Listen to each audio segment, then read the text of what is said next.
I'll give you my penthouse. Just teach me how to love the desperate cry of a powerful woman to a poor janitor dad. And when his little girl called her mommy by mistake, the truth shattered everyone's hearts. Before we get into the story, comment below where in the world you are watching from today. The fluorescent lights hummed softly overhead as Sam Rivera guided his mop across the last stretch of marble flooring. The clock on the wall read midnight, and his shoulders ached from the long day of work. The skyscraper was eerily quiet at this hour, with only the occasional whir of the ventilation system breaking the silence. Sam paused to admire his handiwork. The polished floor gleamed like a mirror, reflecting the dim lights above. He'd always taken pride in his work, even if it wasn't the kind that earned recognition or awards. His mother had taught him that any job worth doing was worth doing well. With a tired sigh, he wheeled the mop bucket to the maintenance closet and put away his cleaning supplies.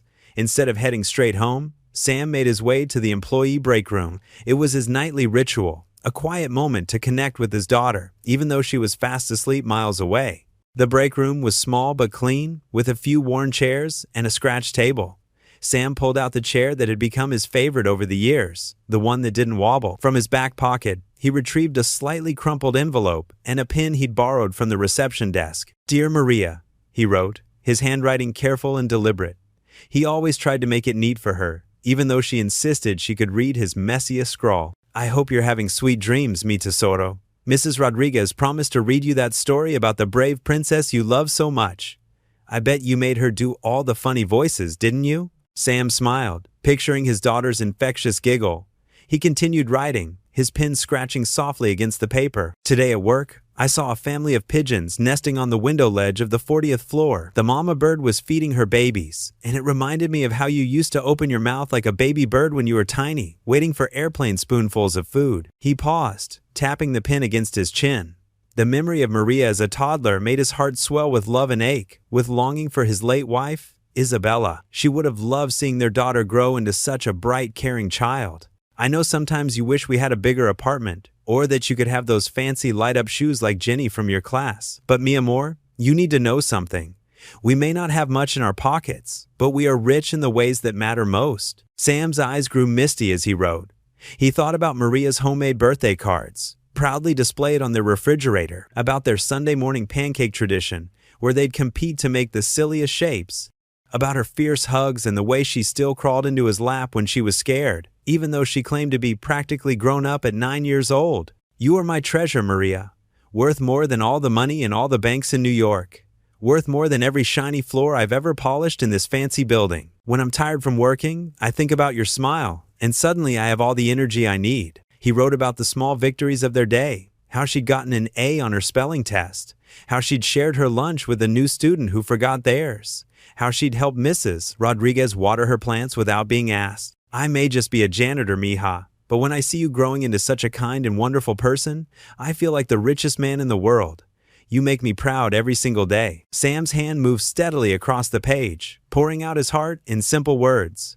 He knew these letters meant everything to Maria. She kept them all in a special shoebox under her bed, taking them out sometimes just to reread them. "Tomorrow, I promise we'll go to the park after school. Maybe we can feed those ducks you love so much. And if it's not too cold, we can get ice cream from Mr. Chin's shop, the one with the strawberry cone you like so much."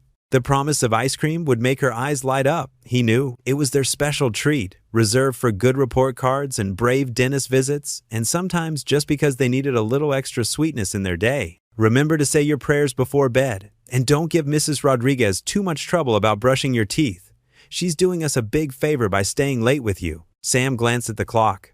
It was getting later, and he needed to catch the midnight bus home, but he always made sure to end his letters the same way, with the words Maria needed to hear most. "You are loved, mi tesoro. More than all the stars in the sky, more than all the buildings in New York, more than you could ever imagine. Being your papa is the greatest gift God has ever given me." He signed the letter with careful strokes. "Love always, Papa." As Sam folded the paper and slipped it into the envelope, he felt the familiar weight of exhaustion in his bones. But it was a good kind of tired, the kind that came from honest work and loving deeply. He wrote Maria's name on the front of the envelope in his neatest printing, adding a small heart beside it. The letter would join its companions in his jacket pocket, ready to be slipped under Maria's pillow when he got home. She would find it in the morning and read it over breakfast, her face glowing with the simple joy of knowing she was cherished. Sam stood up slowly, his joints protesting after the long day. He tucked his chair back under the table and gathered his things, ready to head home to his sleeping daughter. But as he turned toward the door, he froze. There in the hallway stood Evelyn Grant, the CEO herself, watching him with tears in her eyes. She wore her usual impeccable suit, but her normally stern expression had crumpled into something raw and vulnerable. Sam had never seen her like this, had never seen her at all at this hour. He stood still, uncertain, as the silence stretched between them like a living thing. Morning sunlight streamed through the floor-to-ceiling windows of Grant Enterprises' executive boardroom, but Evelyn Grant felt nothing of its warmth. She sat rigid at the head of the mahogany table, her steel gray suit perfectly pressed, not a silver hair out of place. Yet something was wrong. The air felt thick with tension as her executives exchanged meaningful glances. Marcus Chin, her CFO of 15 years, cleared his throat. "Evelyn, we need to discuss the future of the company." She raised one perfectly manicured eyebrow. "The future looks excellent, Marcus. Our Q3 projections. This isn't about the numbers." Patricia Walsh cut in, her voice honey, sweet, but her eyes sharp. "It's about leadership." Evelyn's fingers tightened around her leather portfolio. These people had been her closest allies, or so she'd thought. Patricia had been her mentee. Marcus had attended her brother's funeral. For heaven's sake, the board feels, Marcus continued, shuffling papers he wasn't really reading, that it might be time for fresh perspectives. The word fresh hung in the air like an insult. Evelyn felt her chest constrict, but kept her face impassive. She'd spent decades perfecting that mask. "Fresh perspectives," she repeated, her voice arctic. "How interesting. And who would provide these fresh perspectives?" Patricia leaned forward, her red lips curved in what might have passed for concern. "We're thinking of bringing in Jonathan Hayes from Western Development. He's young, dynamic. He's 12 years old and couldn't develop a photograph, let alone a property." Evelyn snapped. The room grew still. She never snapped, never lost control. "Evelyn," Marcus said softly, like he was speaking to a child. "You've given your life to this company. Nobody disputes that. But times are changing. The market demands innovation, adaptability. I built this company from the ground up," Evelyn cut in. Each word fell like an icicle. "When my father died and left me nothing but debt and a failing construction business, I turned it into the largest real estate development firm in New York. While you were still in business school, Marcus, I was closing deals that built this skyline. Nobody's questioning your legacy," Patricia soothed. "We're simply suggesting a graceful transition. You could remain as chairman emeritus, of course. All the prestige, none of the day-to-day stress." Evelyn looked around the table. These were people she'd hired, mentored, trusted. Now they sat there, vultures in expensive suits, waiting to pick her career clean. "I see," she said, her voice steady despite the tremor in her hands. "Well, this has been enlightening, but I have a meeting with the zoning board in 20 minutes. Shall we continue this discussion another time?" She stood, gathering her things with deliberate slowness. No one spoke. No one met her eyes. "Oh, and Patricia?" Evelyn paused at the door. "That Hermes scarf you're wearing? I bought it for your wedding. Do try to accessorize your betrayal more originally next time." The door closed behind her with a soft click. Evelyn walked briskly to her private elevator, spine straight, heels clicking against marble. Only when the door slid shut did she allow herself to lean against the wall, her breath coming in short gasps. The day passed in a blur of meetings she couldn't focus on, and phone calls she couldn't remember. As darkness fell over the city, Evelyn found herself still at her desk, staring at the glittering skyline she'd helped create. Each twinkling light represented a deal she'd closed, a building she'd raised, a victory she'd claimed. And none of it meant anything. Without conscious decision, she left her office and took the service elevator down past the expensive offices, past the mid-level floors, down to the maintenance level where she'd seen that janitor last night. The one writing letters to his daughter. The fluorescent lights buzzed overhead, harsh after the soft lighting of the executive floors. She heard him before she saw him, the quiet squeak of wheels on linoleum as he pushed his cleaning cart. Sam Rivera looked up as she approached, surprise crossing his weathered face. He was wearing the same blue uniform as yesterday, his name tag slightly crooked. There was something solid about him, something real, that made her feel even more insubstantial in her designer suit. "Mrs. Grant?" he asked, concerned. "Is everything okay? Did you need something cleaned up?" Evelyn opened her mouth to say something proper, something CEO-like. Instead, to her horror, she felt tears welling up in her eyes. "I'll give you my penthouse," she blurted out, her voice cracking. Just teach me how to love." The words hung in the air between them, absurd and desperate and completely unlike anything Evelyn Grant had ever said in her 60 years of life. Sam stared at her, his mop forgotten in his hands, while she stood there feeling more exposed than she had in the boardroom that morning. For the first time in decades, Evelyn Grant had nothing left to hide behind. No corporate mask, no careful words, no power plays. Just a lonely woman in an empty hallway, asking a janitor to teach her the one thing all her money couldn't buy. Sam stared at Evelyn Grant, his mop forgotten against the wall. A startled chuckle escaped his lips before he could stop it. The CEO of Grant Enterprises stood before him in her designer suit, hands clasped tightly together, making the strangest offer he'd ever heard. "I'm sorry, Mrs. Grant, but did you just offer me your penthouse?" Sam's voice echoed slightly in the empty hallway. The fluorescent lights cast harsh shadows across her face, making her look older, more vulnerable than the commanding presence he usually glimpsed striding through the lobby. "Yes." Her voice was quiet but firm. "To teach me how to love. It's a fair trade, isn't it?" Sam ran a hand through his graying hair, unsure whether this was some kind of test or trick. He'd cleaned these halls for 7 years and never had more than a passing nod from the woman who owned the building. Now here she was, talking about love and penthouses at midnight. "Ma'am, that's..." He shook his head, another nervous laugh bubbling up. "That's quite an offer, but I'm just a janitor. I'm not sure what you think I could teach." "I saw you writing," she interrupted, taking a step closer. "That letter to your daughter? I've watched you before, on the security cameras. Every night, you write to her. Even after mopping 50 floors, you take the time to write those letters." Sam's face warmed. He glanced at the folded paper on the maintenance card, suddenly self-conscious about his messy handwriting, the cheap notebook paper he used. "Maria's all I have. The letters help her sleep when I work late." Exactly. Evelyn's perfectly composed facade cracked slightly. Her hands trembled as she gestured at the letter. That's love. Real love. Not the kind you can buy with penthouses and corner offices." For the first time, Sam really looked at her, not as the intimidating CEO, but as a person. Her eyes were red-rimmed, makeup slightly smudged at the corners. Her shoulders, usually squared with authority, had a defeated slope to them. "Mrs. Grant, are you okay?" he asked gently. She let out a sharp laugh that sounded more like a sob. "Okay? I own half the skyline of this city. I have more money than I could spend in 3 lifetimes. I am perfectly okay." Her voice cracked on the last word. Sam leaned against his mop handle, studying her. "Money can't buy happiness, ma'am. Don't you think I know that?" Evelyn snapped, then immediately pressed her lips together, regaining control. "I apologize. That was unnecessary. She took a deep breath. "I saw you writing that letter, and I realized I have no one to write to. No one who waits up wondering when I'll come home. Just an empty penthouse full of expensive furniture." The silence stretched between them, broken only by the distant hum of the building's heating system. Sam thought about Maria, probably curled up with her stuffed elephant right now, the one her mother had given her before she passed. He thought about their small apartment, with its mismatched furniture and walls covered in Maria's artwork. "Money can't buy love," he said finally. "But it can't stop it either. Love isn't something you learn like a business strategy, Mrs. Grant. It's something you give away." "Then teach me how to give it," she said, her voice barely above a whisper. "Please." Sam saw the desperation in her eyes, the same look he'd had in his own after losing his wife.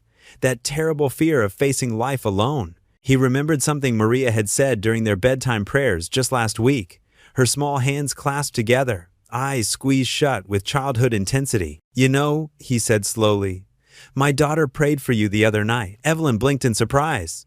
"She? What?" "Maria. She prays for everyone in the building. But last week, she specifically prayed that Mrs. Grant would find a family." Sam smiled at the memory. Out of all the things she could have asked for, toys, a bigger apartment, a puppy, that's what she chose to pray for. Evelyn's carefully maintained composure crumbled entirely. A tear slipped down her cheek, leaving a dark track through her expensive makeup. She wiped it away quickly, but her hand was shaking. "I don't need your penthouse, Mrs. Grant," Sam said softly. "But if you're serious about wanting to learn about love, maybe we can help each other. Maria's always saying we should invite more people to our Friday night pizza dinners." "Pizza dinners?" Evelyn repeated, as if the words were in a foreign language. "Every Friday. Nothing fancy, just homemade pizza and board games. Maria insists on making the sauce herself, though I have to help with the spices." Sam shrugged. It's not exactly penthouse dining, but yes, Evelyn said quickly, then seemed surprised at her own eagerness. She smoothed her jacket, trying to regain her usual poise. I mean, if you're certain, it wouldn't be an imposition. No imposition. Maria would be thrilled. Sam gestured at his cleaning cart, though I should probably finish my rounds first. Of course. Evelyn nodded, already backing away. Then she paused. Mr. Rivera? Sam, please. Sam? She tested the name carefully. Thank you. For. She gestured vaguely, struggling to find the right words. For accepting a dinner guest? It's nothing, Mrs. Grant. No, for? She took a deep breath. For seeing me. Not the CEO, not the penthouse. Just me. For the first time that night, perhaps for the first time in years, a genuine smile crossed Evelyn's face. It was small and uncertain, like a flower blooming through concrete, but it was real. Sam watched her walk away, her heels clicking on the marble floor. He picked up his mop, shaking his head slightly. Maria's prayer echoed in his mind, that Mrs. Grant would find a family. His daughter had always had a way of seeing straight to the heart of things. The morning sun filtered through the worn curtains of apartment 4B as Evelyn Grant stood outside, smoothing her tailored blazer for the 10th time. This hallway, with its scuffed walls and faint smell of someone's cooking, was a far cry from her penthouse's marble foyer. She checked her watch 7:15 a.m., exactly when Sam had invited her for breakfast. Her manicured finger hesitated over the doorbell. Before she could press it, the door swung open, revealing a small girl with bright eyes and two slightly uneven pigtails. "Daddy, she's here!" Maria called over her shoulder, then turned back to Evelyn with a shy smile. "Good morning, Mrs. Grant. I'm Maria." Evelyn's rehearsed greeting stuck in her throat.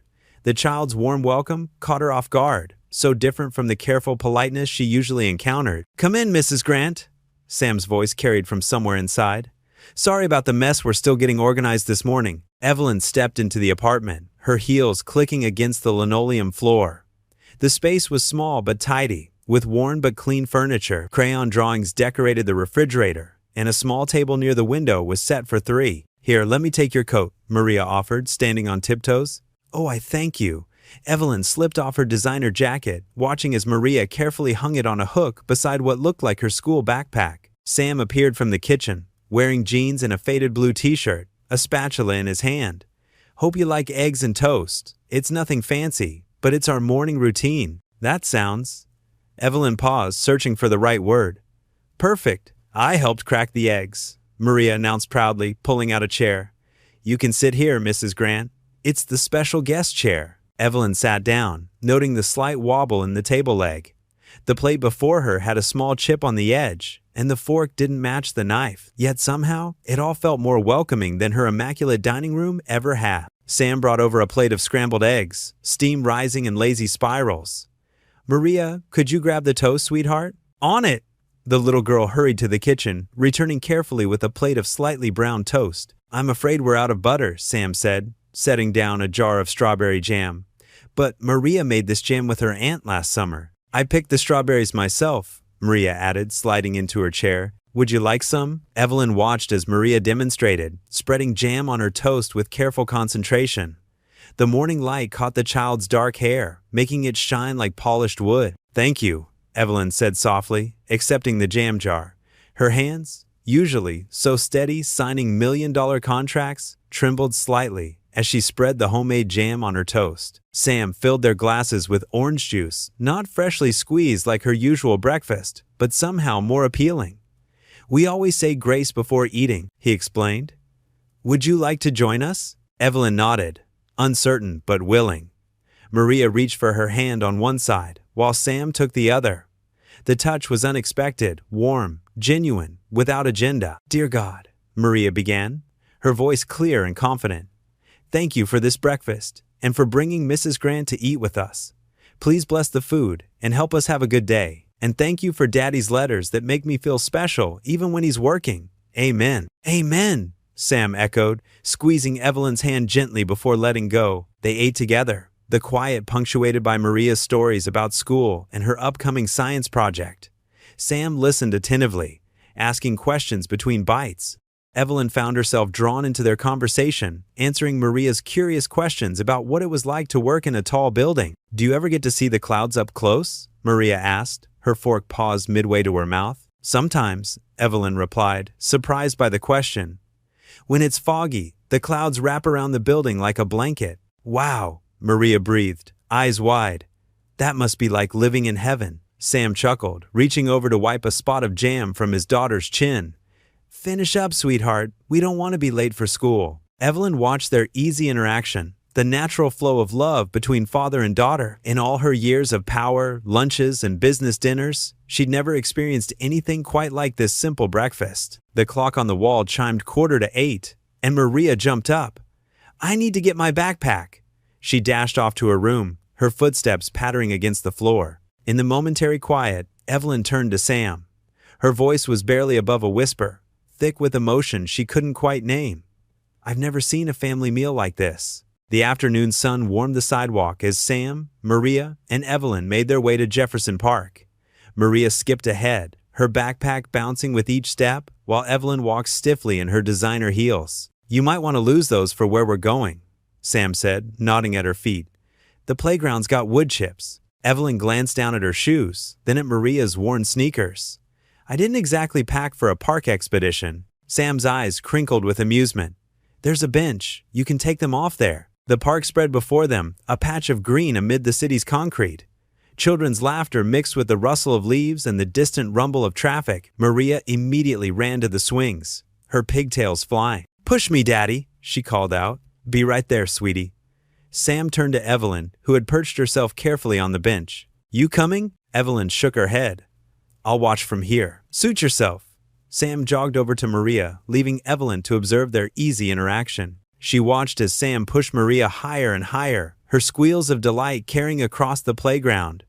Higher, Daddy, I want to touch the clouds. Any higher, and you'll need a pilot's license, Sam laughed, but gave her another gentle push. A warm breeze carried the scent of hot dogs from a nearby vendor.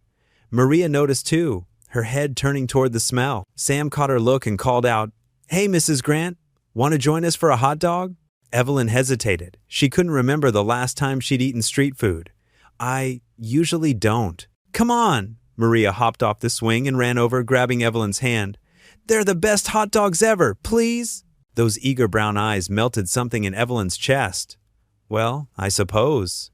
Sam bought 3 hot dogs, loaded with mustard and onions. Evelyn watched Maria demonstrate the proper way to eat one, taking big bites and not caring about the mustard that dotted her chin. Here. Sam handed her a paper napkin. It's okay to get a little messy sometimes. Evelyn dabbed at her mouth, then caught herself actually smiling as she took another bite. The hot dog was indeed delicious, though she'd never admit it to her country club friends. Maria finished first and spotted the ice cream cart. Daddy, look, can we get some, please? Sam checked his wallet. What do you say, Mrs. Grant? Care for some ice cream? Oh, I couldn't possibly. But Maria was already pulling her toward the cart, chattering about flavors. The vanilla's really good, Maria advised seriously.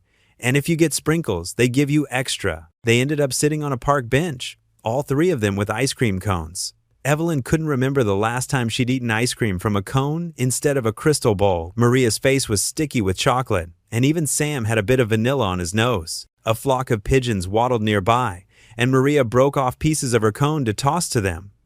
Look, Mrs. Grant, they're having a party. Don't feed too many, Sam warned. Remember what happened last time? Maria giggled. They followed me all the way home. Evelyn found herself relaxing as the afternoon wore on. She'd slipped off her heels, letting her feet feel the grass. Maria taught her how to make daisy chains, though Evelyn's corporate-trained fingers were clumsy with the delicate stems. It's okay, Maria assured her. Practice makes perfect. That's what Daddy always says. As the sun began to set, Sam checked his watch. Time to head home, kiddo. Maria pouted, but didn't argue. They gathered their things, and Evelyn slipped her heels back on, noticing grass stains on her stockings, but finding she didn't mind. The bus was crowded with evening commuters. Maria insisted on sitting between them, her small body warm against Evelyn's side. The gentle rocking of the bus and the day's excitement soon had Maria's eyes drooping. She always gets sleepy after the park, Sam whispered, adjusting Maria's head against his shoulder. Maria stirred, then shifted, her head falling against Evelyn's arm. Her small hand found Evelyn's, fingers curling trustingly around her manicured ones. Good night, Mommy, Maria murmured, already half asleep. Evelyn's breath caught in her throat. She sat perfectly still, feeling the weight of Maria's head against her arm, the warm little hand in hers. Something inside her chest cracked open, something she'd kept carefully sealed for decades. Sam's eyes met hers over Maria's head, but neither of them spoke. The bus rumbled on through the darkening city, while Evelyn sat frozen, her heart trembling with emotions she couldn't name. The city lights twinkled through the worn curtains of Sam's modest apartment. Evelyn sat in the cramped living room, watching Maria sleep on the threadbare couch. The little girl had dozed off during their evening of board games and stories, her dark curls spilling across the cushion. "I should get her to bed," Sam whispered, setting down his mug of instant coffee. The ceramic clinked softly against the coffee table's scratched surface. Evelyn nodded, surprised by how comfortable she felt in this tiny space.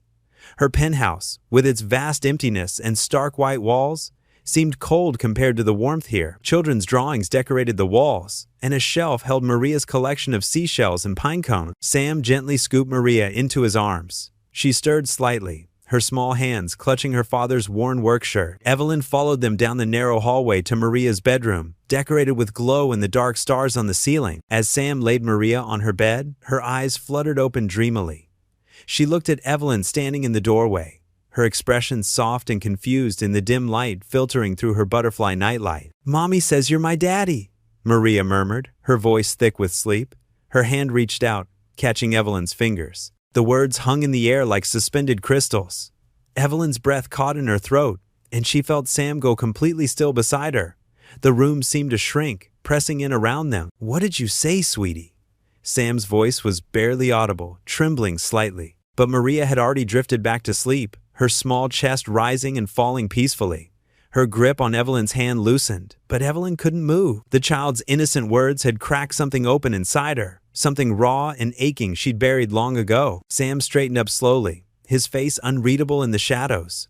He gestured for Evelyn to follow him out of the room. In the hallway, the fluorescent light felt harsh and exposing after the gentle darkness of Maria's room. "I'm sorry," Evelyn whispered, though she wasn't sure what she was apologizing for.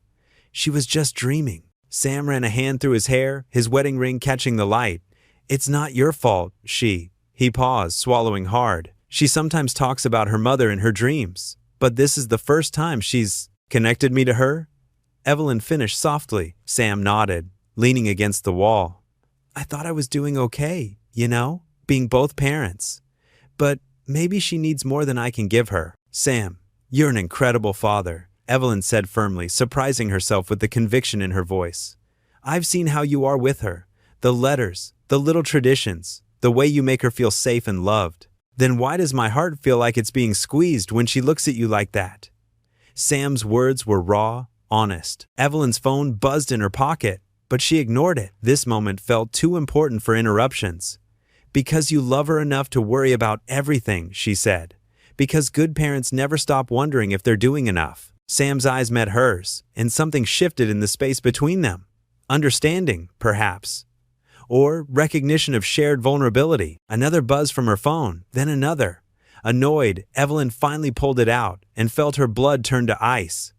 Messages flooded her screen, along with notification after notification from news alerts. Grant Empire heiress in scandal with maintenance worker, desperate CEO courts janitor. Sources reveal Grant's suspicious relationship. With shaking hands, she opened one of the articles. Photos filled the screen, her and Sam in the park with Maria, sharing ice cream, her entering his apartment building, the three of them on the bus.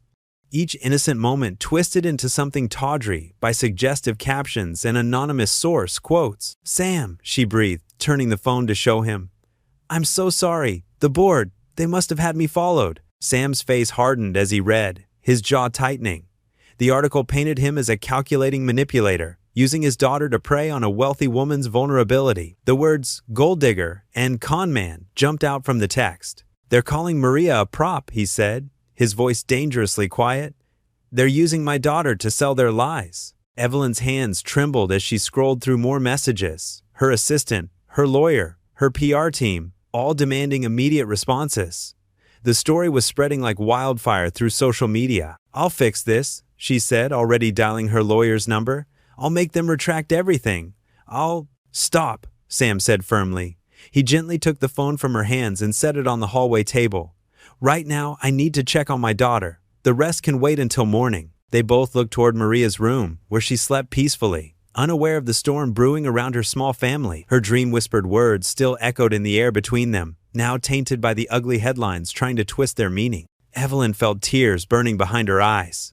This simple evening, board games, stories, and the pure trust of a child had been the most real thing she'd experienced in years.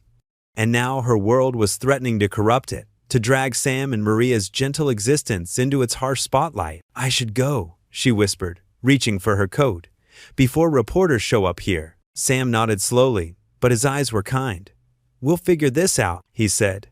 "But not tonight. Tonight, let's just—" He glanced at Maria's door again.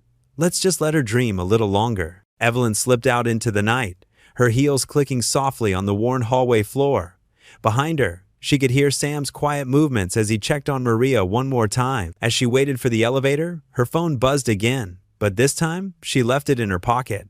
The headlines could wait. For now, she wanted to hold on to the memory of Maria's trusting hand in hers, of Sam's steady presence, of a moment when love seemed simple and pure. But in her heart, she knew the simple peace of their evening had shattered. Tomorrow would bring cameras and questions, accusations and demand. The gentle world she'd glimpsed through Maria's eyes would have to face the harsh reality of her own. The morning sun streamed through the floor-to-ceiling windows of Evelyn's corner office, but the warmth didn't reach her heart. Her heels clicked against the marble floor as she strode in, her usual confident pace faltering when she saw the stack of newspapers on her desk. Her assistant, Linda, hovered nervously by the door. "What is this?"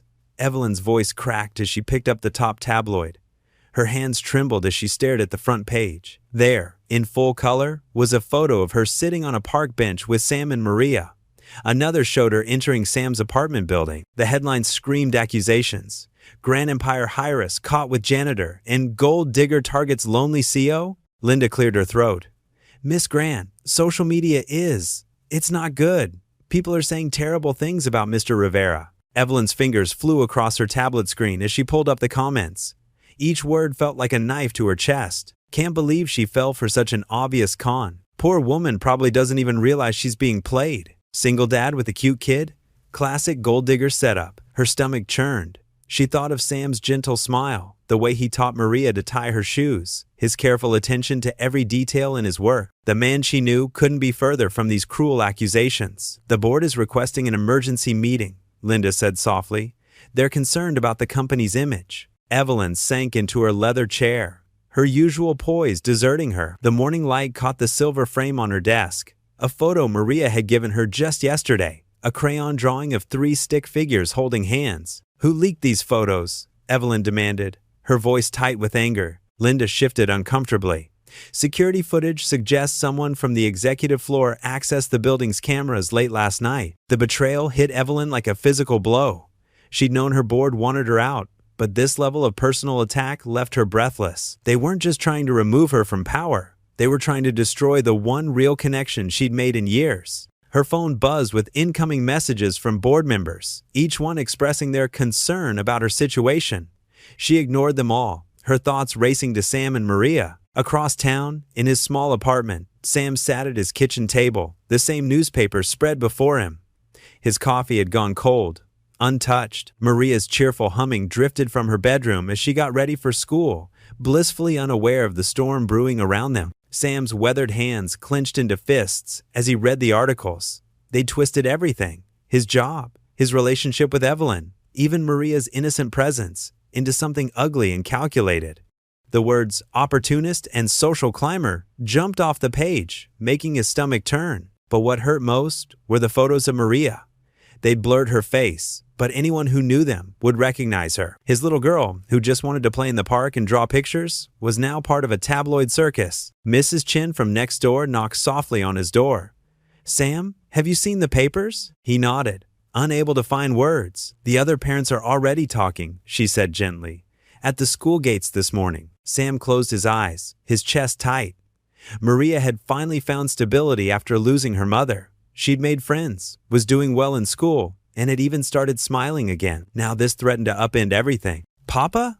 Maria appeared in the doorway, her backpack slung over one shoulder. "Why aren't you dressed for work?" Sam forced a smile. "Just running a little late, mija. Go ahead and eat your breakfast. As Maria poured her cereal, Sam gathered the newspapers, hiding them in the recycling bin. His daughter's innocence was worth more than all the penthouses in New York. He wouldn't let anyone tarnish that. The morning news played quietly on their small TV, and Sam's heart sank as he saw Evelyn's photo appear. The newscaster's voice droned on about questions of professional judgment and concerns about exploitation. "Papa, that's Miss Evelyn." Maria pointed excitedly at the screen. "Can we visit her today?" Sam turned off the TV, his heart breaking. "Not today, mija. Miss Evelyn is very busy." His phone buzzed, a message from his supervisor asking him to take some personal time until things settle down. Another buzz brought a text from Evelyn herself. "I'm so sorry, Sam. I never meant for this to happen." Sam looked at his daughter, happily munching her cereal and drawing pictures in her notebook, unaware that her world was about to change again. He'd protected her through the loss of her mother, through their struggles to make ends meet, through every hardship life had thrown at them. He would protect her now, too, even if it meant walking away from the unexpected happiness he'd found with Evelyn. Maria looked up and smiled, a milk mustache on her upper lip. "Papa, I drew us with Miss Evelyn again. See? We're all holding hands." Sam swallowed hard, looking at the crayon figures on the page. "It's beautiful, mija," he managed to say, his voice rough with emotion. "Why don't you go get your shoes on? We don't want to be late for school." As Maria skipped off to her room, Sam carefully folded the drawing and placed it in his pocket, right next to his heart. Then he pulled out his phone and began drafting a message he never thought he'd have to write. The evening sun cast long shadows across the worn carpet of Sam's apartment building hallway as Evelyn stood before his door. Her designer heels, usually a source of confidence, felt heavy and out of place. She raised her hand to knock, then hesitated, her knuckles hovering inches from the scratched wood. Behind the door, she could hear Maria's cheerful voice singing along to what sounded like a cartoon theme song. The simple joy in that sound made Evelyn's chest tighten. Finally, gathering her courage, she knocked. The singing stopped, footsteps approached, and the door opened to reveal Sam's tired face. His usual warm brown eyes were guarded now, and the corners of his mouth turned down slightly when he saw her. "Mrs. Grant," he said formally, so different from the gentle way he'd spoken her name just yesterday in the park. "Sam, Evelyn started, but her carefully prepared speech vanished. She stood there, a powerful CEO reduced to speechlessness in a dim hallway. "I'm sorry about the papers. I never meant for this to happen." Sam's jaw tightened. "My daughter's face is in those tabloids. She's 9 years old, Mrs. Grant. 9. His voice was quiet but firm. "I can handle whatever they say about me, but Maria—" "Evelyn!" Maria's excited squeal cut through the tension. She appeared behind her father, wearing mismatched socks and clutching a stuffed elephant. "Are you staying for dinner? Daddy's making soup." Sam placed a protective hand on Maria's shoulder. "Honey, Mrs. Grant was just—" "Please stay." Maria grabbed Evelyn's hand, tugging her inside before either adult could object. "I want to show you my new drawing." Evelyn looked helplessly at Sam, who seemed torn between his instinct to protect his daughter and his inability to dim the light in Maria's eyes. Finally, his shoulders slumped slightly. 20 minutes, he said, closing the door. "That's all." The apartment smelled of vegetable soup and fresh bread. Worn but clean cushions decorated the small couch, and Maria's artwork covered most of the refrigerator. It was exactly as it had been yesterday morning during breakfast, but everything felt different now. Maria pulled Evelyn to the kitchen table, which was scattered with crayons and paper. "Look, I drew us at the park." She held up a colorful drawing of 3 stick figures on swings, their stick arms raised high. Evelyn's throat tightened as she studied the picture. The smallest figure wore a triangle dress in purple, while the tallest had what looked like a briefcase. The middle figure wore blue, like Sam's janitor uniform. "It's beautiful, sweetheart," Evelyn managed, her voice rough with emotion. Sam stirred the soup on the stove, his back rigid. The silence stretched uncomfortably until Maria spoke again. "Can we have dinner now? Please, Daddy?" She turned to her father with pleading eyes. "Evelyn can sit next to me." Sam looked at his daughter's hopeful face, then at Evelyn's uncertain one. Something in his expression softened slightly.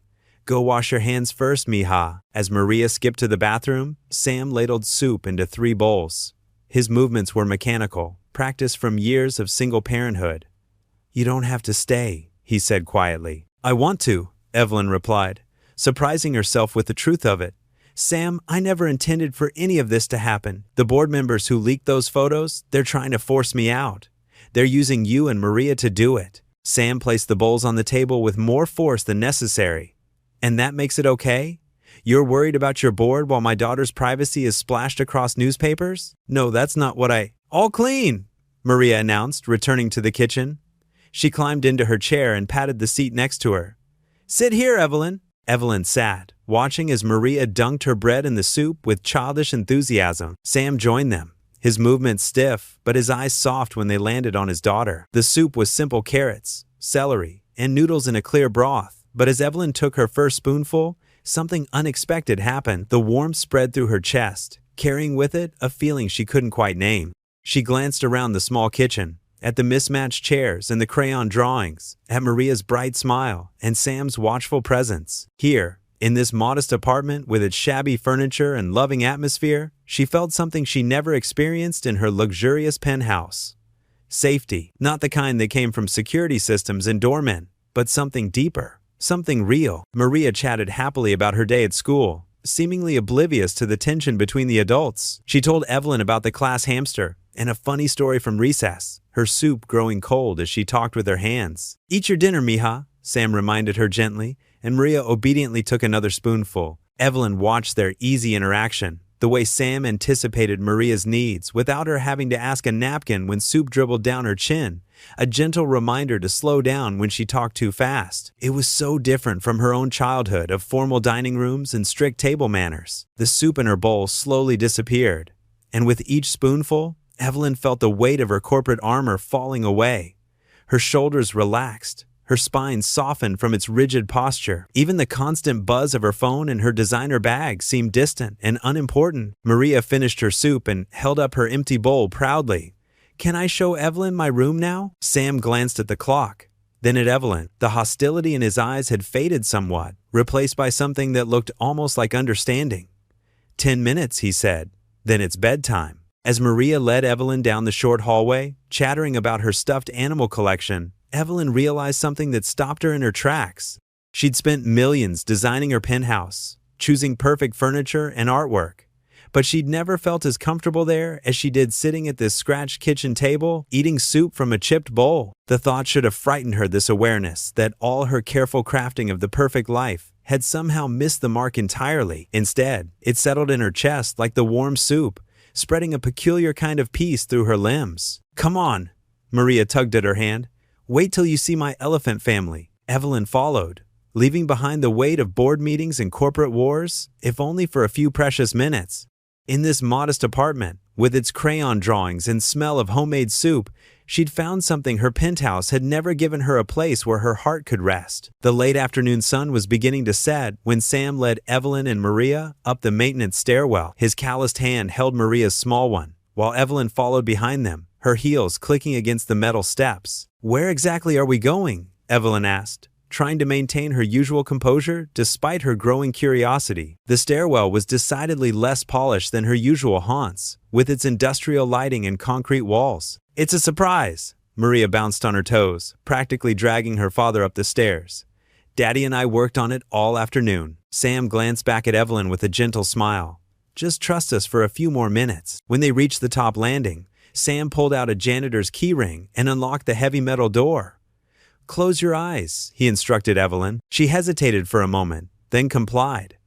The CEO, who never relinquished control, was learning to let go, one small step at a time. A warm breeze touched her face as they stepped outside. The sounds of the city drifted up from below. Car horns, distant sirens, the steady hum of life. Okay. Sam's voice was soft near her ear. Open them. Evelyn's eyes fluttered open, and she gasped. The flat roof of the janitor's shed had been transformed. String lights zigzagged overhead, creating a canopy of twinkling stars.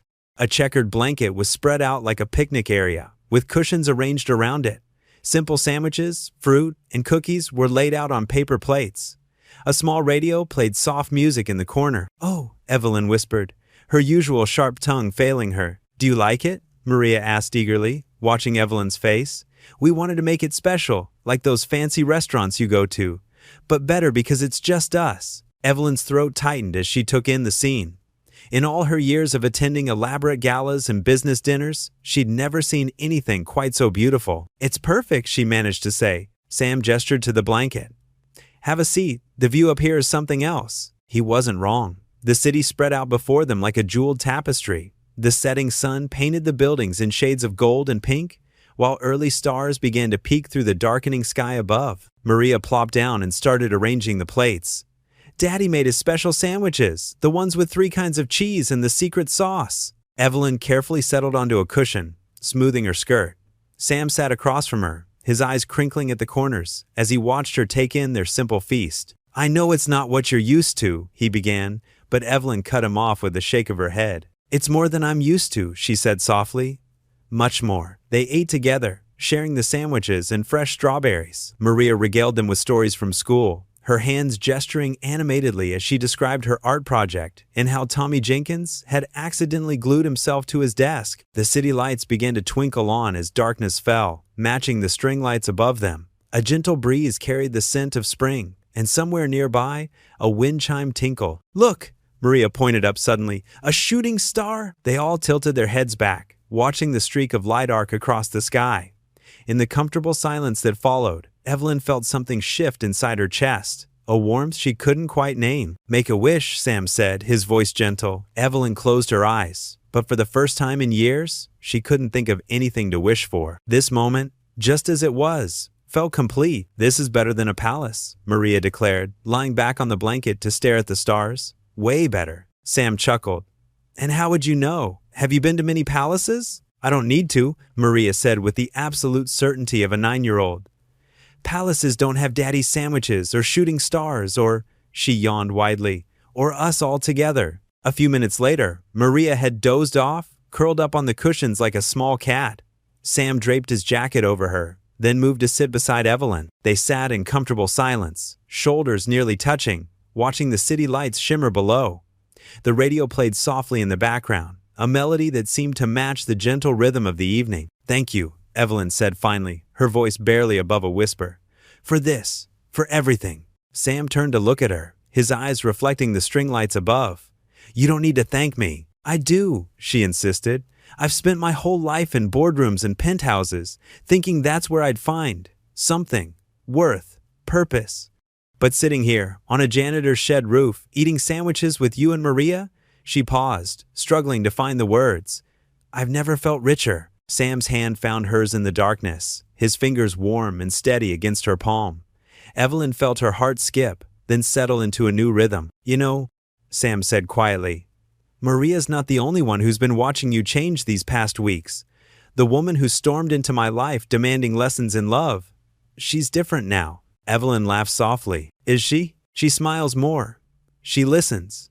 She's learning to see beauty in small things." His thumb traced circles on her hand.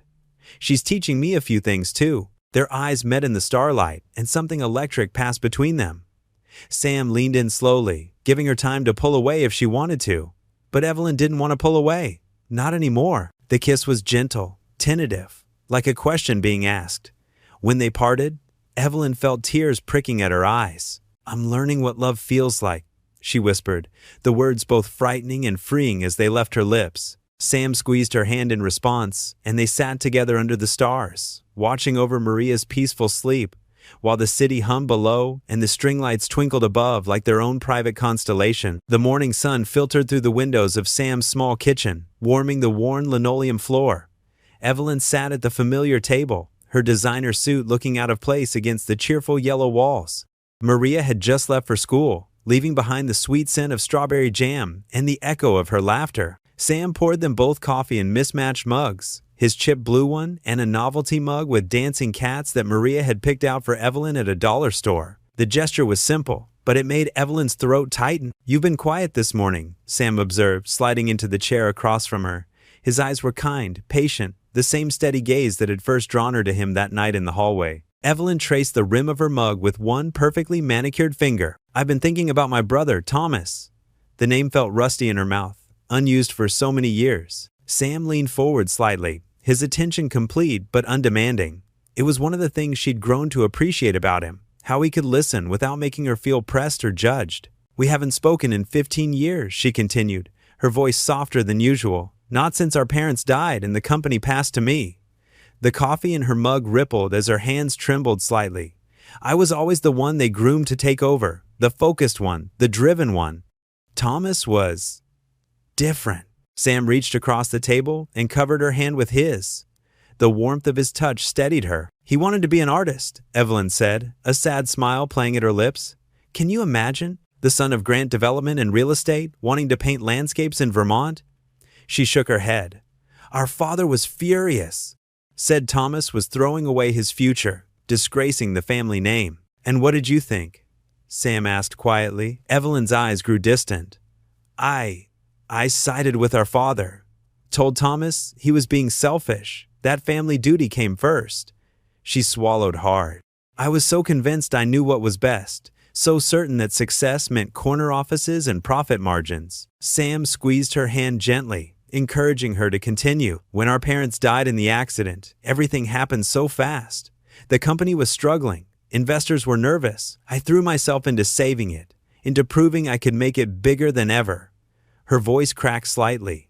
Thomas came to me, asked me to sell the company, said we could both be free to live different lives. But I couldn't let go. I couldn't see past the empire I thought I had to build. She pulled her hand away to wipe at her eyes, embarrassed by the tears that threatened to fall. He left that day. Said I'd chosen steel and glass over flesh and blood. The last thing he told me was that I'd end up just like the buildings I loved. Tall, impressive, and completely hollow inside. Sam stood up and moved to the chair beside her, his presence solid and reassuring.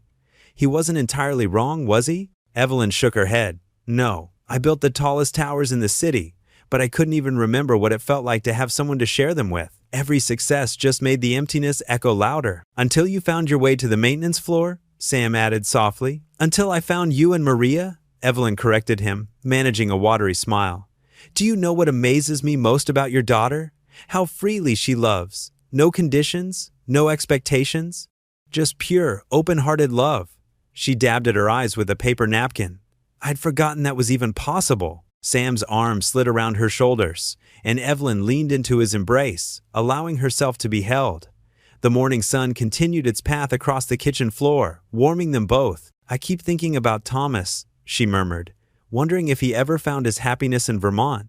If he has a family of his own now, children who love art and nature, who've never had to worry about stock prices or hostile takeovers. It's not too late to find out, Sam suggested. Evelyn nodded slowly. Maybe someday, but right now. She turned to look at Sam, really look at him, at the laugh lines around his eyes, the slight gray at his temples, the quiet strength in his face. Right now, you and Maria are the family I never had. The one I didn't even know I was looking for until I found it. Sunday morning dawned bright and clear, painting the city streets in golden light. Evelyn stood before her mirror, frowning at her reflection. Her usual power suits seemed wrong for church, but she had little else. Finally, she settled on a simple blue dress she'd forgotten she owned. Her hands trembled slightly as she drove to Sam's neighborhood. The familiar sight of his apartment building calmed her nerves. Sam and Maria waited on the front steps. Maria, in a pretty yellow dress with white ribbons in her hair. Sam in pressed khakis and a clean white shirt. Miss Evelyn! Maria bounced down the steps, her patent leather shoes clicking. You look like a princess. Sam's warm smile made Evelyn's cheeks flush. You look beautiful, he said softly. They walked the 3 blocks to church together, Maria skipping between them, chattering about Sunday school. The brick building wasn't grand like the cathedrals Evelyn had seen in Europe, but something about its modest beauty touched her heart. At the entrance, Evelyn hesitated. Maybe this wasn't such a good idea. I haven't been to church since forever? Maria supplied helpfully, making Sam chuckle. It's okay to be nervous, Sam said, touching her elbow gently, but you're with family now. The word family sent warmth spreading through Evelyn's chest. She let Maria pull her through the wooden doors into the bustling foyer. The smell of coffee and fresh-baked cookies filled the air as congregation members greeted each other. Everyone, this is Miss Evelyn, Maria announced proudly to anyone within earshot. She's learning about love with us. Instead of the judgment or whispers Evelyn expected, she found herself surrounded by genuine smiles and warm handshakes. An elderly woman pressed a cookie into her hand. A young mother with a baby balanced on her hip welcomed her enthusiastically. The pastor approached with a gentle smile. We're so glad you've joined us today, he said, his voice kind. Maria's been telling everyone about her new friend. I thank you, Evelyn managed, unused to such unconditional welcome. I'm not sure I belong here. Everyone belongs here, the pastor replied simply. God's house has room for all. As they found seats in a pew, Maria snuggled close to Evelyn's side. Sam sat on Maria's other side, but his presence felt like a warm blanket around them both. The sunlight streaming through stained glass windows cast rainbow patterns across the wooden floors. The service began with singing. Evelyn didn't know the words, but Maria held up her hymnal, pointing to each line. The music swelled around them. Dozens of voices lifted in harmony. Evelyn felt tears prick her eyes at the pure joy in Maria's voice as she sang. During the sermon, the pastor spoke about fresh starts and open hearts. Evelyn found herself leaning forward, drinking in words about forgiveness and new beginnings. When he mentioned that God's love could heal even the longest-standing wounds, she thought of her brother, and her heart ached. Sam's hand found hers across Maria's lap when she sniffled quietly. His callous fingers intertwined with hers, anchoring her. Maria beamed up at them both, clearly pleased. After the service, they joined the congregation for coffee hour in the basement. Children ran around playing while adults chatted over styrofoam cups. Maria introduced Evelyn to her Sunday school friends, proudly showing off the art project they'd made. See, it's about families, Maria explained, pointing to her crayon drawing. I drew you and Daddy and me. Evelyn's throat tightened at the sight of 3 stick figures holding hands under a rainbow. She'd never been included in anyone's family picture before. An older woman named Ruth brought them plates of cookies and sat with them, sharing stories about when Sam was new to the church after his wife passed. He was so lost then, Ruth said softly. But look at him now, helping others find their way. Sam ducked his head modestly, but Evelyn saw the truth of it.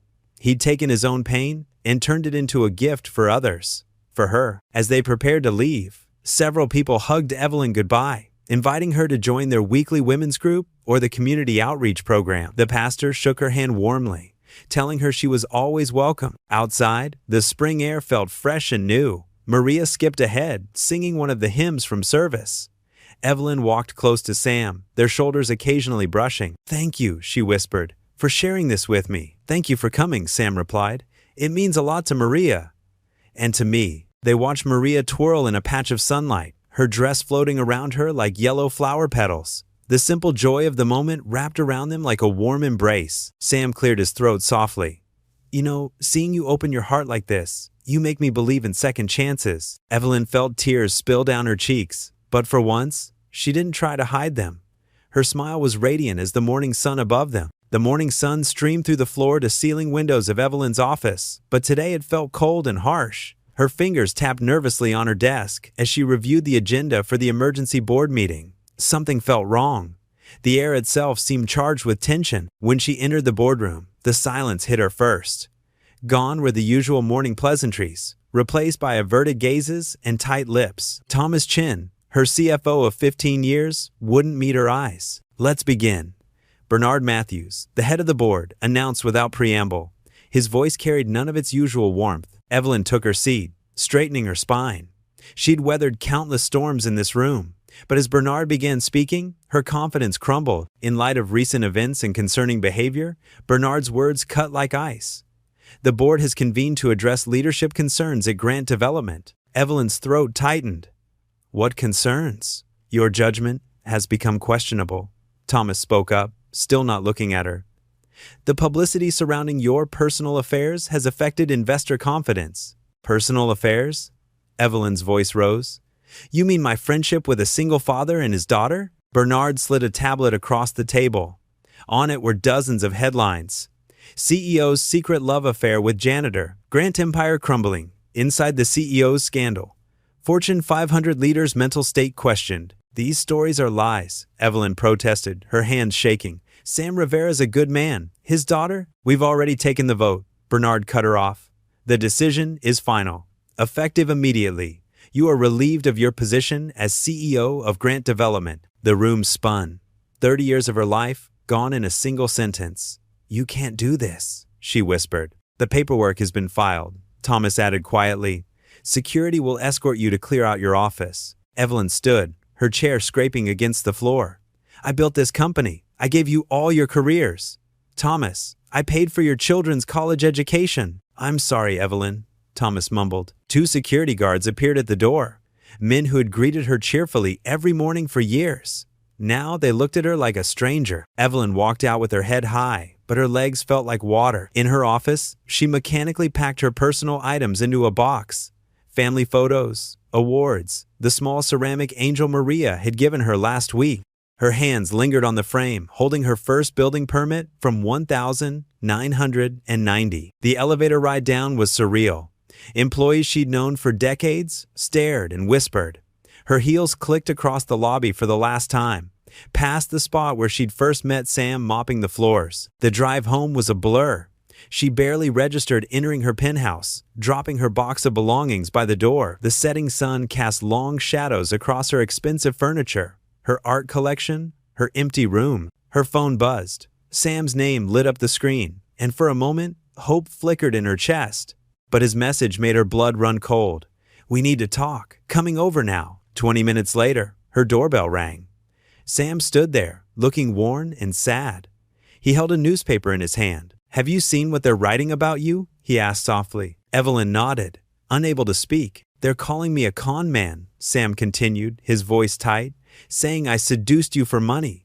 There are reporters outside my building following Maria to school." "Sam, I can fix this," Evelyn pleaded. "Now that I'm not CEO, we can—" "Not CEO?" Sam's eyes widened.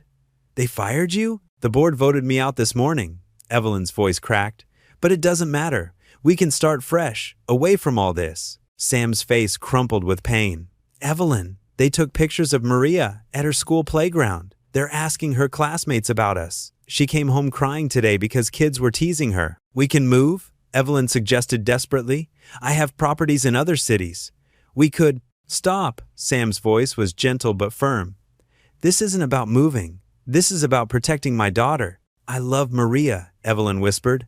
"I love you both. I know you do." Sam's eyes glistened. "But I can't let her get dragged into your world. We're done." The words hit Evelyn like physical blows.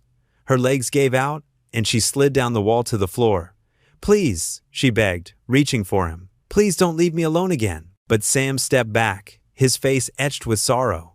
He looked at her one last time, then turned and walked away, leaving Evelyn curled on the floor of her empty penthouse. Her world shattered around her. She stayed there as darkness fell, the city lights twinkling mockingly through her windows. Everything she'd built, everyone she'd grown to love, gone in a single day. Her sobs echoed through the vast space, with no one left to hear them. Evelyn's heels clicked against the polished marble floors of her penthouse, each step echoing through the vast emptiness. The sound bounced off designer, furniture, and modern art pieces that had once made her proud but now felt as hollow as her heart. She paused by the floor-to-ceiling windows, staring at the city lights twinkling below. Lights that used to represent her power, but now only reminded her of what she'd lost. Her trembling fingers found Sam's number on her phone again. She pressed call, knowing it would likely go straight to voicemail, just like the previous dozen attempts. The familiar ringtone filled the silence, followed by his warm voice, but only the recorded version. "This is Sam Rivera. Leave a message." Evelyn's voice cracked as she spoke. "Sam, please, I just want to explain. I never meant for any of this to happen." Maria must be so confused. She trailed off, realizing she was rambling. "I miss you both." She ended the call and walked to her kitchen, all chrome and marble, designed to impress but never really used, until Sam had taught her to make pancakes here. The memory hit her hard. Maria's giggles as Sam showed her how to flip them, flour dusting everyone's clothes, the warmth of belonging. In her bedroom, the king-size bed looked impossibly large. She ran her hand over the expensive Egyptian cotton sheets, remembering how she used to think these things mattered. Now all she could think about was Maria's small twin bed with its colorful superhero sheets, and how the little girl had insisted on reading Evelyn a bedtime story. She wandered into her home office, where financial reports and legal documents lay scattered across her desk. Her eyes fell on a crayon drawing Maria had given her, 3 stick figures holding hands under a bright yellow sundae. "Our family," Maria had written in wobbly letters. Evelyn picked it up with trembling hands, tears blurring her vision. Moving to her living room, she stood before the elegant fireplace where a single photo frame now sat, a selfie Maria had insisted on taking at the park. Evelyn looked awkward in it, unused to casual photos, but Sam and Maria's genuine smiles made the picture precious. She touched the glass gently, tracing their faces. "I had everything backwards," she whispered to the empty room. "All these years chasing success, thinking it would fill the void. Her phone buzzed. For a moment, hope flared. But it was just another news alert about her removal as CEO. The headlines were brutal. Grant empire crumbles. Board cites erratic behavior. She threw the phone onto the plush sofa, unable to read more. Walking to her wine cabinet, Evelyn pulled out an expensive bottle, a rare vintage she'd been saving for a special occasion. She'd imagined sharing it with Sam someday, perhaps celebrating something, anything.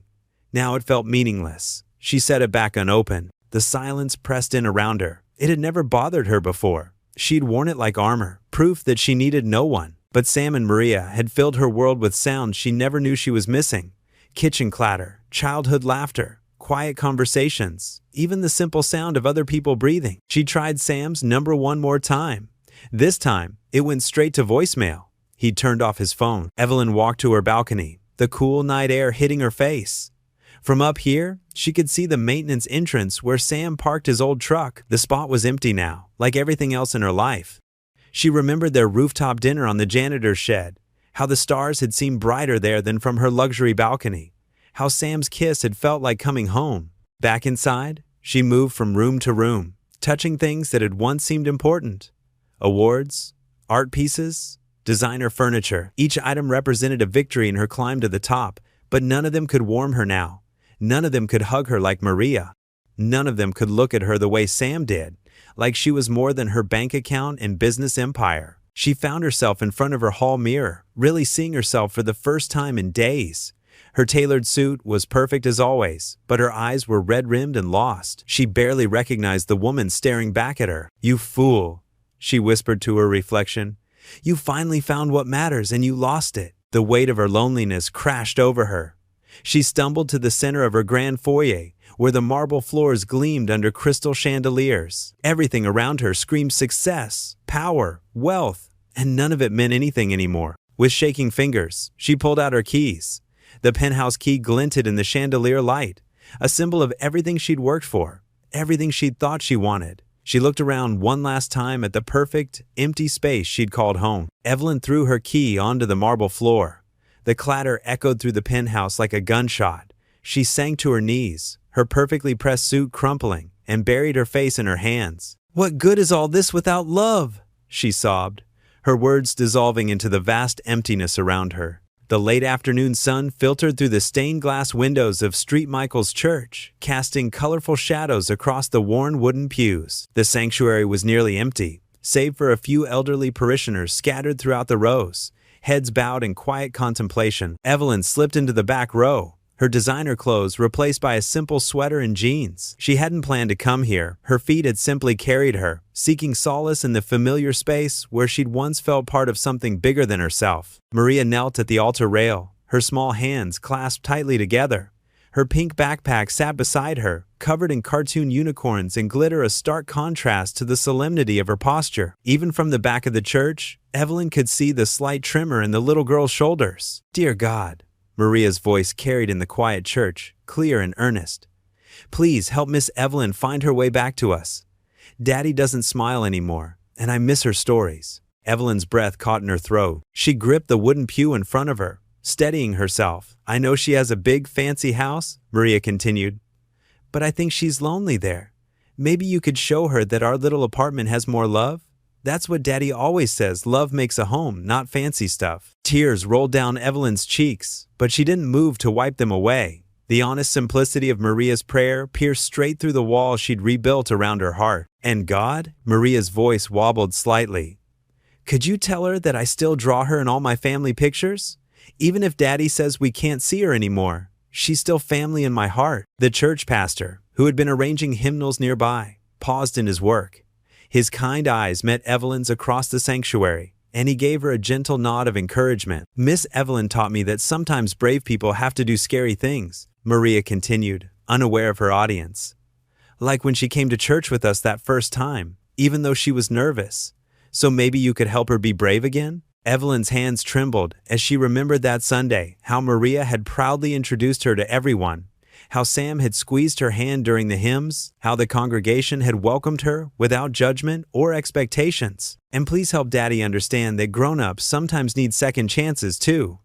That's what he told me when I broke his favorite coffee mug, but I think he forgot that rule applies to Miss Evelyn too. A small sob escaped Evelyn's lips, drawing Maria's attention. The little girl turned, her eyes widening in recognition. For a moment, they just stared at each other across the empty pews, the silence heavy with unspoken words. Then Maria was running, her footsteps echoing through the church. "Miss Evelyn! Miss Evelyn!" she cried, launching herself into Evelyn's arms. Evelyn caught her, holding her close, breathing in the familiar scent of strawberry shampoo and crayon wax.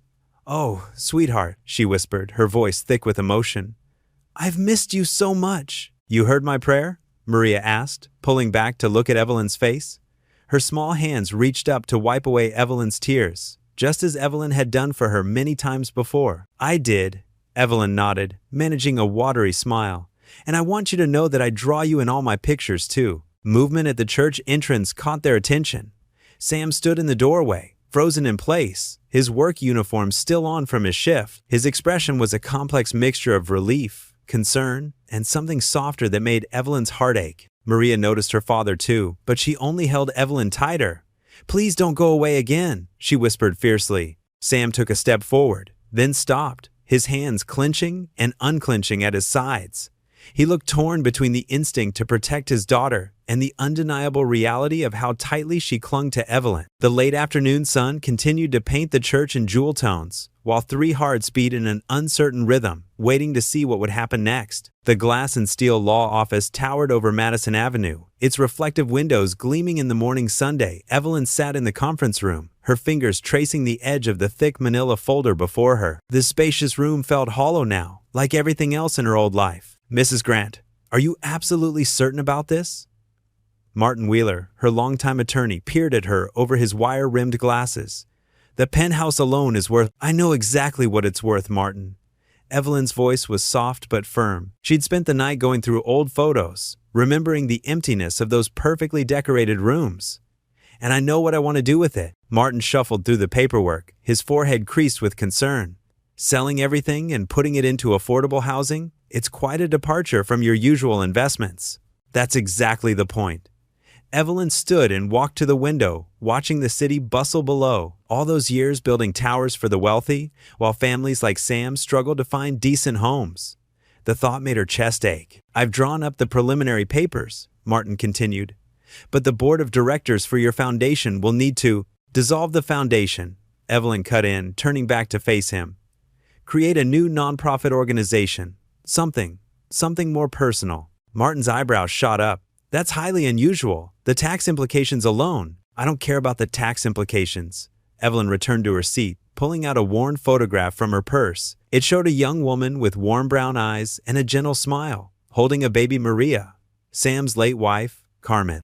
He'd shared the photo one quiet evening, telling stories about the woman who taught him the meaning of unconditional love. "This is what I want," Evelyn said, sliding a handwritten note across the table. "The Carmen Rivera Housing Initiative. Affordable homes for working families, starting with the empty lot on Thompson Street." Martin adjusted his glasses, studying the proposal.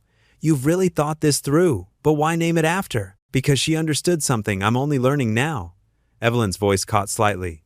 "That real wealth isn't in penthouses or corner offices. It's in having a place to call home, where love can grow." The next few hours passed in a blur of signatures and legal terminology. Evelyn signed away her penthouse, her investment portfolios, her carefully curated art collection. With each signature, the weight on her heart lifted slightly. By late afternoon, she stood at the construction site on Thompson Street. The lot had been empty for years, a casualty of failed luxury development plan. Now, she could see it through new eyes. Future gardens where children would play, community spaces where families would gather, apartments filled with hope and possibility. "We can break ground in 3 months, the project manager said, showing her the preliminary designs. "The first phase will house 30 families." Evelyn traced the blueprint with trembling fingers. The buildings weren't tall or flashy, but they were thoughtfully designed, with plenty of natural light and shared spaces. Simple, sturdy homes where families could thrive. "And here," the manager pointed to a central courtyard, "we've included a children's playground and community garden, just like you requested." Tears pricked at Evelyn's eyes as she imagined Maria playing there, teaching other children how to grow flowers in small pots, just as she'd done on Sam's tiny balcony. The garden would be Carmen's legacy, a place where love could take root and flourish. Back in her temporary apartment, much smaller and simpler than her former penthouse, Evelyn carefully wrapped Carmen's photo in tissue paper. She would give it to the architects tomorrow, so they could capture something of her spirit in the building's design. "I never knew you," Evelyn whispered to the smiling face in the photograph, "but you taught Sam how to love. And through him, you taught me too. This is for you, Carmen, a place where other families can find what I found with yours, even if only for a little while." She placed the photo beside her bed, next to the simple frame, holding Maria's crayon drawing of 3 stick figures holding hands. The paper crinkled slightly where tears had fallen on it, but the bright colors remained, a child's vision of what family could be. Outside her window, the city lights began to twinkle. Somewhere out there, Sam and Maria were probably having dinner, maybe reading one of their bedtime stories. Evelyn's heart ached, but it was different now. Not the hollow pain of loneliness, but the bittersweet ache of love learned and lost and transformed into something new. The Carmen Rivera Housing Initiative would be her gift to them, even if they never knew, a testament to the woman who had loved them first, and to the family who had taught a lonely CEO that true wealth couldn't be measured in square footage or stock prices. It would be her way of saying thank you, and perhaps of keeping their love alive in the only way she knew how, by creating homes where other families could write their own stories of love and belonging. The late afternoon sun cast long shadows across the maintenance floor of the building where it had all begun. Evelyn's heels clicked softly against the freshly mopped tiles as she made her way down the familiar corridor. Her heart drummed against her ribs with each step, the manila envelope in her hands feeling heavier than it should. She found Sam exactly where she knew he would be, in the small break room where he used to write his letters to Maria.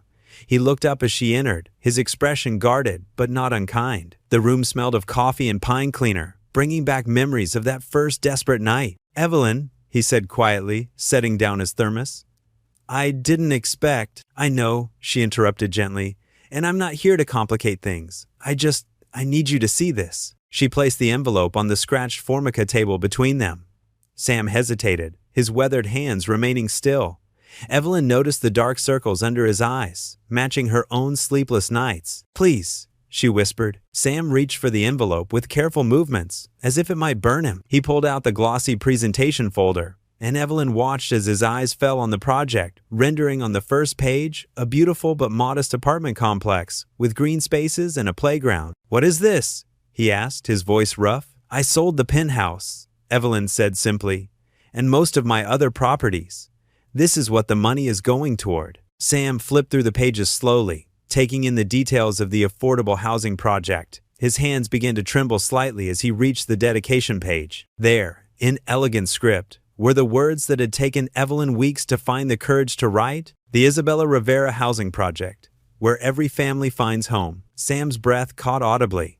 He stared at his late wife's name, his fingers ghosting over the letters, as if trying to make sure they were real. "I never knew her," Evelyn said softly, her voice thick with emotion. "But through you and Maria, I learned what she helped create: a home built on love, not wealth. A family that opened their hearts to a stranger who had forgotten what love meant." Sam's shoulders began to shake slightly. He kept staring at the page, unable to look up. "The project will provide homes for 50 families," Evelyn continued, fighting to keep her voice steady. "Working families who deserve a safe place to raise their children, to write bedtime letters, to share simple meals together." She paused, swallowing hard. "Families like yours, Sam." Finally, Sam looked up. His eyes were red-rimmed, filled with a storm of emotions Evelyn couldn't quite read. "Why?" he managed to ask. Evelyn sank into the chair across from him, her carefully maintained composure cracking. "Because you and Maria showed me that real wealth isn't in penthouses or boardrooms. It's in morning prayers and park swings and soup shared at a kitchen table." She took a shaky breath. "You taught me that love isn't about what you can get, it's about what you can give." Sam ran a hand over his face, trying to collect himself. "Isabella, she always wanted to help other families. She used to say that everyone deserves a chance to build a home, not just a house." "She sounds like an amazing woman," Evelyn said gently. She was. Sam looked back at the project details, his expression softening. This would have made her so happy." "The first families move in next month," Evelyn said. "I've made sure the rent will never be more than they can afford. There's also a scholarship fund for the children's education." Sam closed the folder carefully, as if it contained something precious. When he finally met Evelyn's eyes again, his own were brimming with tears. "You know," he said, his voice barely above a whisper, "when you first asked me to teach you about love, I thought I had all the answers." He shook his head slowly. "But you've already taught me more about love than I ever knew." The words hung in the air between them, weighted with truth and understanding. In that moment, in the humble break room where their story had begun, something shifted, not back to what was, but forward to what could be. The moving truck looked oddly small compared to the life Evelyn had left behind. Just 2 blocks from Sam and Maria's apartment building, her new home waited a modest 2-bedroom unit on the 3rd floor of a well-kept but aging brick building. No doorman, no marble lobby, just worn carpet runners and walls that needed a fresh coat of paint. "Are you sure about this place?" her real estate agent had asked last week, clearly concerned about the dramatic downgrade from her penthouse. But Evelyn had simply smiled, remembering the warmth of Sam's cramped kitchen and the sound of Maria's laughter bouncing off close walls. "It's perfect," she had said, and meant it. Now, as she carried a box labeled kitchen up the narrow stairwell, the elevator was temperamental at best. She heard familiar footsteps thundering down from above. "Miss Evelyn! Miss Evelyn!" Maria's voice echoed in the stairwell as she bounded down, her dark braids flying. "Daddy said we could help you move in." Sam appeared behind his daughter, carrying a toolbox. "I figured you might need some help setting things up," he said with a gentle smile. Maria insisted on coming along. "I brought my special moving-in snacks." Maria held up a paper bag proudly. "Daddy and I always make cookies when someone new moves into our building. It's tradition." Evelyn's eyes misted as she set down her box. "That's the sweetest thing anyone's done for me in, well, a very long time." Together, they formed an efficient team. Sam fixed a loose cabinet door and adjusted the stubborn windows, while Maria appointed herself chief organizer, solemnly deciding which cupboard should hold the plates versus the cups. Evelyn found herself constantly pausing just to watch them, her heart full at how naturally they moved through her space. The next few weeks fell into a rhythm sweeter than any symphony Evelyn had heard in concert halls. Every morning, she'd meet Sam and Maria in the lobby, joining their walk to school. Maria would skip between them, chattering about her upcoming day, while Sam and Evelyn exchanged soft smiles over her head. "Remember, it's pizza day," Maria would call as she rushed into her classroom. "We never forget pizza day," Sam would reply with a wink, and Evelyn would marvel at these small rituals that made up a family's life. Afternoons found Evelyn leaving her new job at a small real estate consulting firm early enough to help Maria with homework. They'd spread books across Evelyn's kitchen table while Sam finished his shift. Math problems became adventures, and history lessons turned into storytelling sessions. "You make fractions fun," Maria declared one day, hugging Evelyn impulsively. "Even better than Daddy, but don't tell him I said that." Dinners rotated between their apartments, but more often than not, they gathered in Sam's familiar kitchen. Evelyn learned to make Maria's favorite mac and cheese, though her first attempt had been memorably crusty. Sam taught her the secret to his mother's enchiladas, guiding her hands as she rolled the tortillas. "A little messier is better," he'd say, laughing as sauce dripped onto the counter. "Perfection isn't the goal here." One evening, as rain drummed against the windows, they sat around Sam's table, sharing a simple meal of soup and fresh bread. The apartment was warm with cooking smells and the sound of spoons clinking against bowls. Maria's homework lay forgotten on the counter, and Sam's work uniform hung by the door, waiting for tomorrow. Evelyn looked around at the worn tablecloth, the mismatched chairs, the crayon drawings stuck to the fridge with magnetic letters. She thought of her old penthouse with its designer furniture and empty room. Here, in this small space filled with love, she finally understood what wealth truly meant. Maria finished her soup with a satisfied sigh, looking between Sam and Evelyn with shining eyes. "This is the best family dinner ever," she announced, her voice full of certainty and joy. Evelyn's vision blurred with tears as she reached for Sam's hand across the table. In Maria's innocent words, she heard everything she'd spent her life searching for: belonging, acceptance, love, simple gifts, freely given, worth more than all the penthouses in New York. The Sunday afternoon light filtered through the simple curtains of Evelyn's new apartment, casting warm patches on the living room floor. Gone were the marble countertops and designer furniture. Instead, a few comfortable pieces filled the space, including the colorful rug where Sam, Evelyn, and Maria now sat cross-legged, surrounded by crayons and drawing paper. Maria's tongue poked out in concentration as she worked on her masterpiece. Her dark curls fell forward, and she absently tucked them behind her ear, a gesture so like her father's that it made Evelyn's heart squeeze with tenderness. "What are you drawing, sweetheart?" Evelyn asked, pausing from her own attempt at artwork. Her corporate signatures had always been precise, but holding crayons made her feel delightfully clumsy. "It's a surprise," Maria giggled, hunching protectively over her paper. "Daddy, no peeking!" Sam raised his hands in surrender, his eyes twinkling. "Wouldn't dream of it, mija."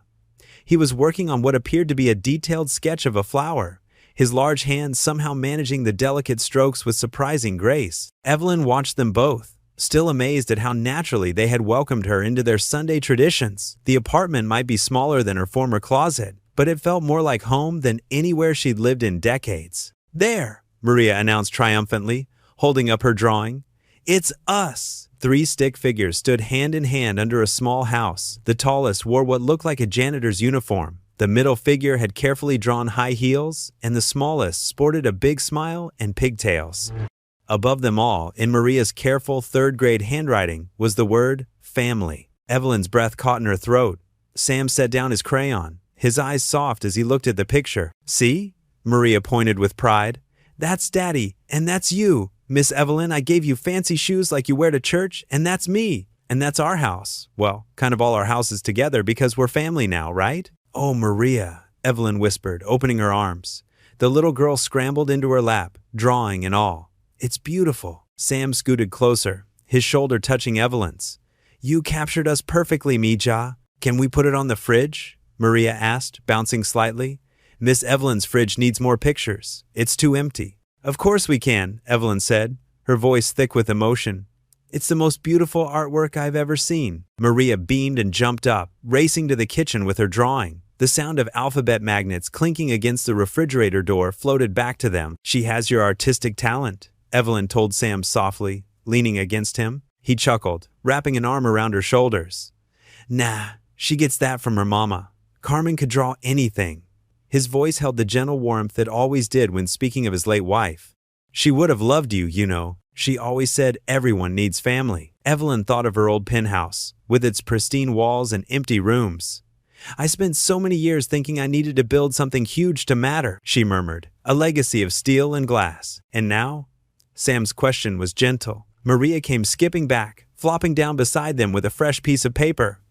"I'm gonna draw our park next, with the swings and everything." Evelyn watched as Maria selected her colors with careful deliberation, her small face serious as she planned her next masterpiece. Sam's arm was warm and solid around her shoulders, and the afternoon sun made everything glow with contentment. She turned her face up to Sam's, her eyes shining. "I thought I needed a palace to be loved," she whispered. "Turns out, all I needed was this." Their laughter mixed with Maria's humming as she drew, filling the simple apartment with warmth and joy. The sound echoed off the walls. But unlike the hollow echoes of her penthouse, these were rich and full the sound of home. What would you do if you were in their place? Comment your answer below and let's see how you'd rewrite the ending.